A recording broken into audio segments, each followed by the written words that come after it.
iron in the soul.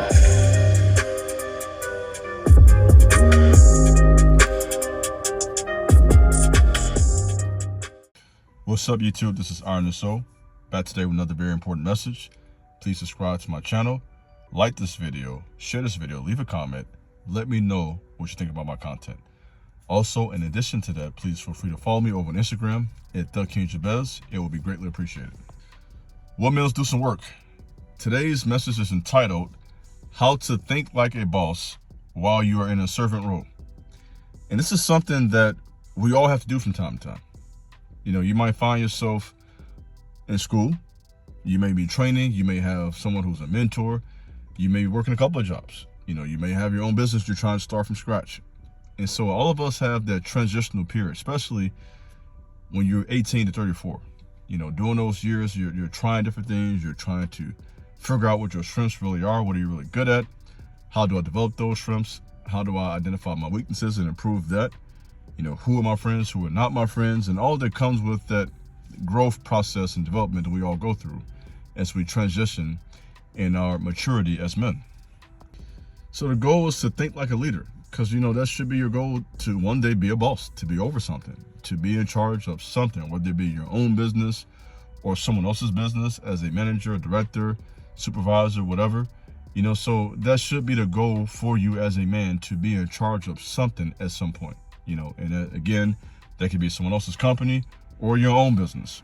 And so when we think about this, a big part of that is your thought process, learning to develop the leadership perspective and mindset. So kind of just talk to you a little bit. I believe that leaders are men who can handle themselves well under pressure, right?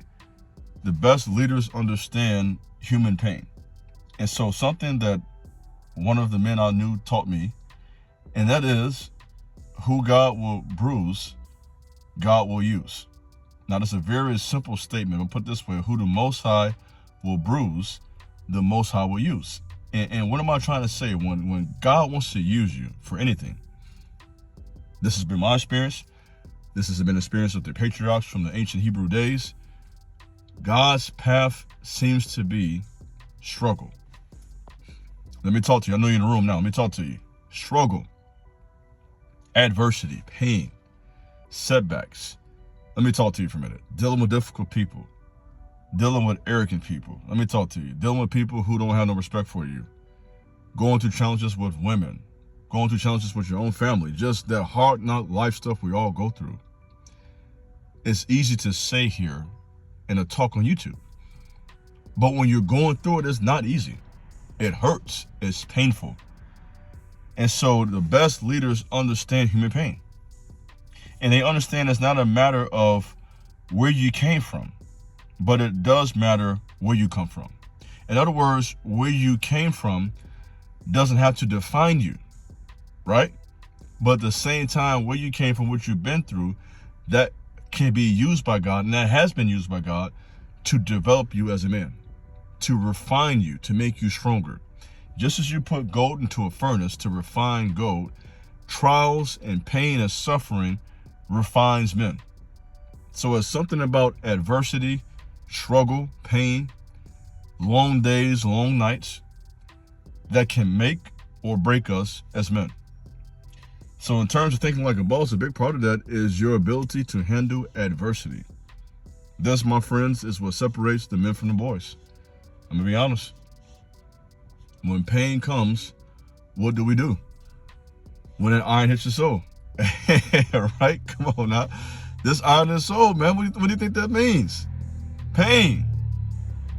You guys listen to me? Iron in the soul, my boy, is extreme mental anguish.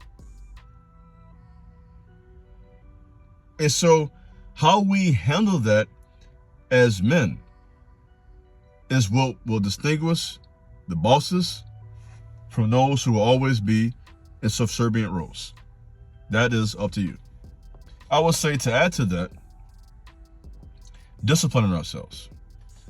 We can't lead other people if we cannot discipline ourselves first.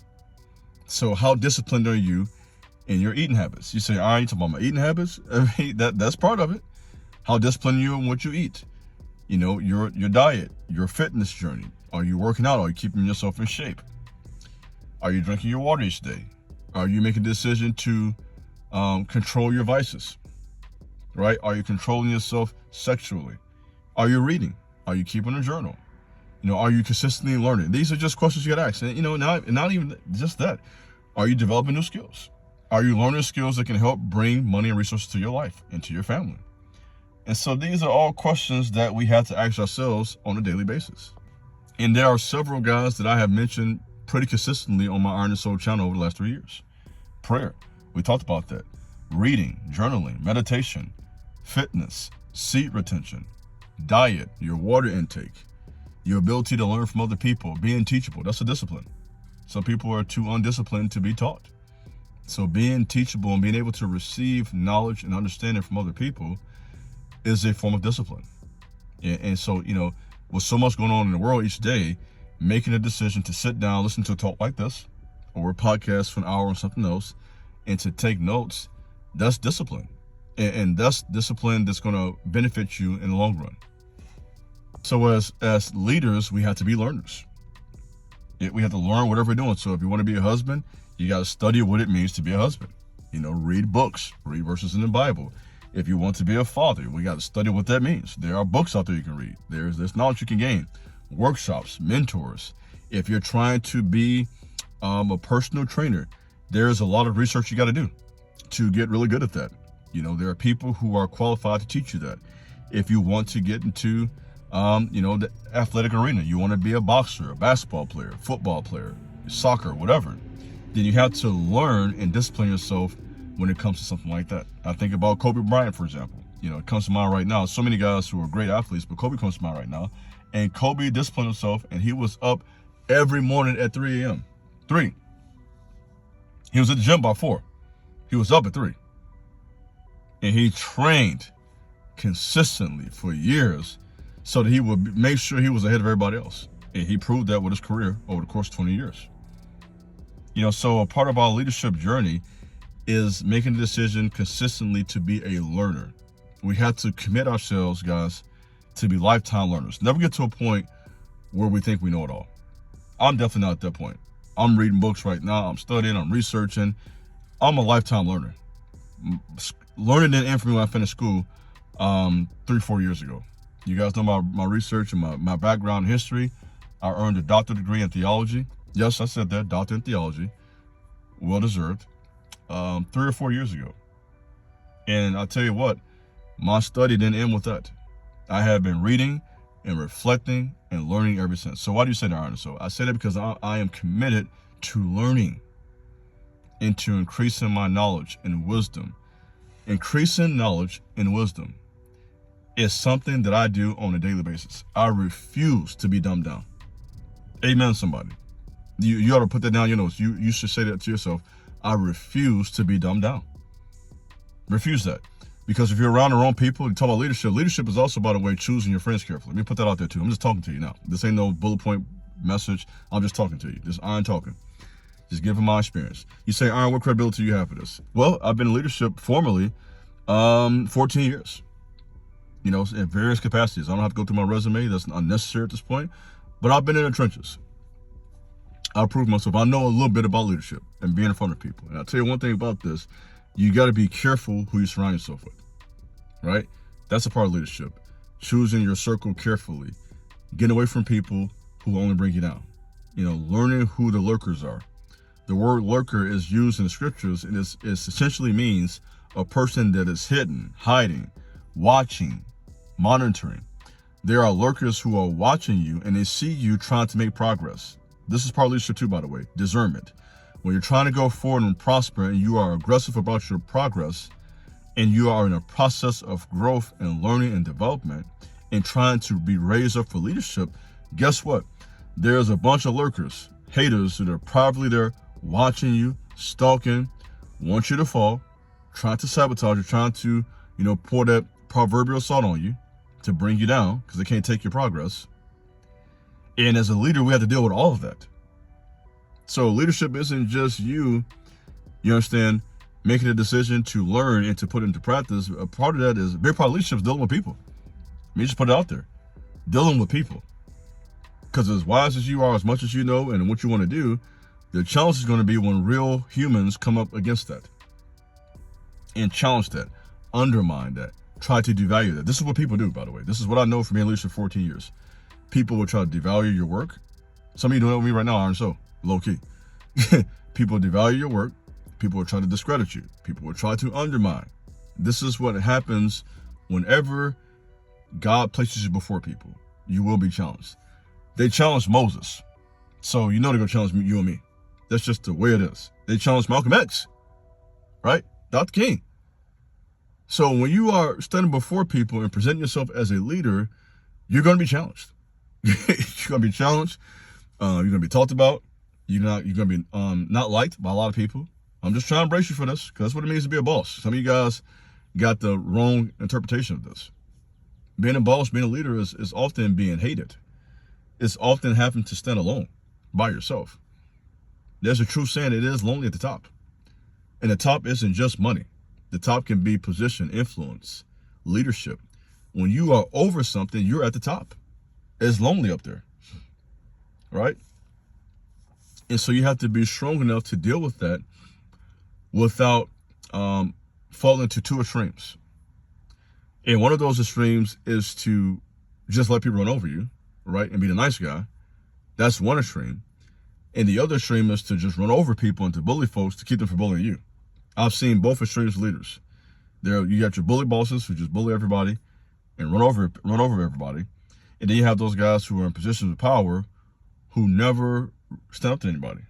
They just play nice guy the whole time to avoid conflict and to avoid having friction with other people. And so there has to be a healthy balance there if we want to be good leaders. Being a good leader or boss is also your ability to respond well when under pressure. Great leaders are people who are able to react with wisdom and discretion when uncertainty comes. Because when uncertainty comes, this is when leaders are really needed. When things don't make sense, right? When the pressure coming your way and the way of other people confuses them in their minds, the leader has the influence or the strength or the ability to give guidance and instruction, hope, and direction in the midst of all of that. We call that vision, right? This is what leaders do. Leaders create vision. You give people the ability to see what they wouldn't see without you. Right? That's leadership. Sometimes being a leader is being strong for other people. That's what it means. You're in a position to, when people are weak, when they're sad, and you have that type of spirit, people can literally draw strength from you.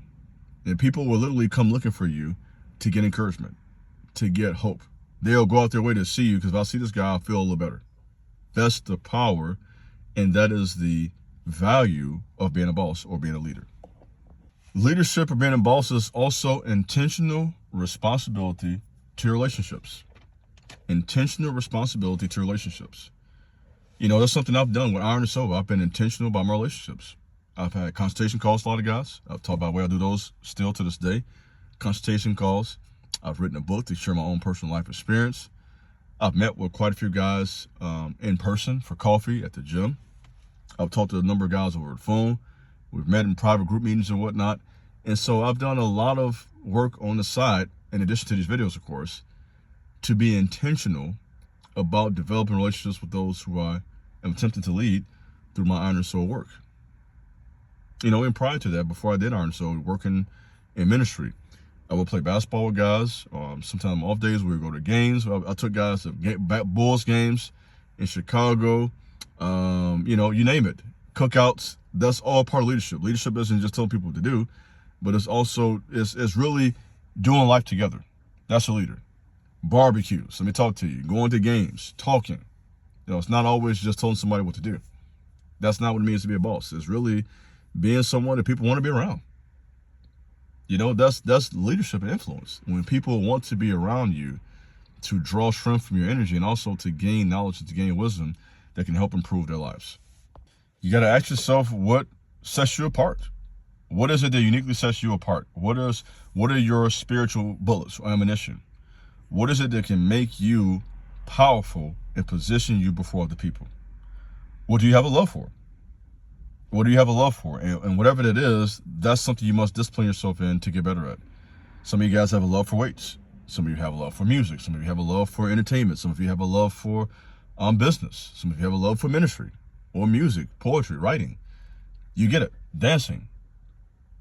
Whatever your talent or love may be, you have to discipline yourself with that and make a decision to develop that and to get better in that craft or skill or talent. As leaders, we had to adapt. I'll talk to you about that one, boy. You have to think on your feet. That has been my experience. Things change all the time. So leadership is your adaptability. Can you switch gears? Can you be flexible? I was taught years ago, you can't be a leader if you can't be flexible, because things are going to always change. Life is uncertain. Things happen. Times change. People change. Commitments change. You know what I mean? And so as a leader, as a boss, you got to be able to adapt. If you can't switch gears, you might as well forget being a leader. I can tell you that right now. Things will not work out the way you want them to. And that's okay. Has this process of Iron and Soul been different than what I expected? Yes, it has been. And so what have I had to do? I've had to adapt, right? Adaptability is a crucial leadership principle. You got to be able to switch gears and to be aware of the times. We got to be conscious. That's why I try to stay current on what's going on. You don't want to be outdated. So I think it's important that we adapt, learn, and stay on our toes. Stay on toes doesn't mean that you're paranoid and you're, hyper vigilant, which is an extreme too. You don't want to do that because that offends people. But you want to be on your toes, which means you are alert and you are aware and you're able to adapt and to switch gears when necessary. That's a leader. That's a boss. A boss knows how to switch gears and do what is necessary to get things done. I would say that being a leader also is understanding your weaknesses. And by the way, your weaknesses should determine your partnerships. Think about that. Where you're weak is where you need to have a team. That's why do you think you call it a team? Right? A leader is smart enough to know he can't do everything. Okay? If you think you got every talent, you're not a good leader. So being wise enough to discern, man, this person's good at this person does that well, and then delegate. That's what good leaders do. So when you realize where you're not good, where something is a weakness to you, you're not good at that, find that person on your team. Be humble enough to do that. Don't be insecure. Don't be jealous of their talent or their gift. Don't be no hater, because some of you guys, that's your problem. You're a hater. You'll never be a leader. But receive that and allow the person to help you to go forward with the gifts that they have. In other words, everyone has something to bring to the table.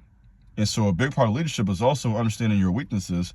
And when you determine that, that can determine who your partnerships are, who are your associates, and who is it that you need to connect with or network with to build and to go forward and to prosper in that regard.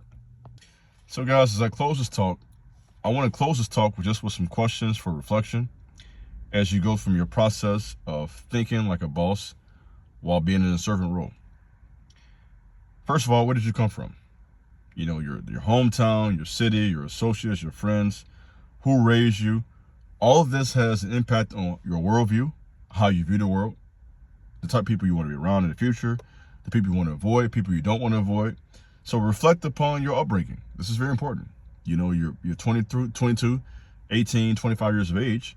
That first 18 years is who made you who you are. So reflect upon your hometown friends, your thinking growing up. Who did you look up to? Right? That's important. Who did you look up to as a child? And why? What traditions made up your childhood? All of this is important in terms of your religious background, your culture, the music you listen to, the sports you play. All of this is a part of what makes you who you are. And so there should be much time and reflection and processing that. And this should be able to help you to understand some of your strengths. This should be able to help you understand some of your weaknesses. This can help you understand some of your triggers, what upsets you and why it upsets you. This may even point out some areas where you may need some healing. You might be broken. It may be a need for some level of therapy, right? And people hear that and think that's a bad thing. It's not a bad thing. That doesn't make you weak to do that. That makes you smart. So there is time when we should spend in self-reflection. And this is one of the reasons why a journal is so helpful. It's not just you sitting down saying, dear diary, but it's you really reflecting on your real life and your thoughts. What are you thinking? what makes you tick. And so all of this is important in terms of where you come from, who raised you, how you're raised, how did that affect you? Was it a good neighborhood or bad neighborhood? Was it middle class or lower class? Did you go to private school or to public school? All of this is a part of what makes you who you are. You know what I mean? And who you looked up to. That's also very important.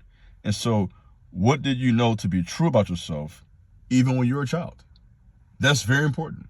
You know, some things you knew even as a little boy, this is what I'm going to do. I think about someone like LeBron James knew as a child, I'm going to be a great basketball player one day. Some little boys know what they're going to do at 8, 9, 10, 11, 12 years of age. They have this vision. They have this sixth sense, right? This hunch. This referred to in the book, Think and Grow Rich. You have that. And you can't minimize that. Because you got to understand that, you know, the Most High God will put a burden on your heart even as a boy. You will know. I knew when I was an 11, 12-year-old boy that I was called to minister God's word. Now, how I knew that, that's another long story I don't feel like going to right now. It's not time for that. But even as a boy, I knew there was something that the Most High wanted me to do. And here I am all these years later, ministering to you guys through these videos. I've been to several places to speak publicly, music, books, you name it. So this was prophesied to me years ago. So what am I saying? Don't minimize those boyhood dreams. Those are sometimes when God can lay that seed into that innocent, precious heart and give your thoughts. So I want to tell you, don't minimize that. Don't minimize your dreams and aspirations as a boy, because sometimes God uses that time of innocence to plant a sacred thought in your spirit. Never forget that. So, guys, I think you get something from this talk. I think this will be of value to you. I appreciate you listening to this video, guys. Again, go follow me over on Instagram at The King Jabez. If you haven't booked with me already, go book a consultation so we can talk one-on-one. Get my book, Becoming Stronger as Iron. It will be greatly appreciated. This is your brother, Iron and Soul. Thanks for listening. God bless. Peace.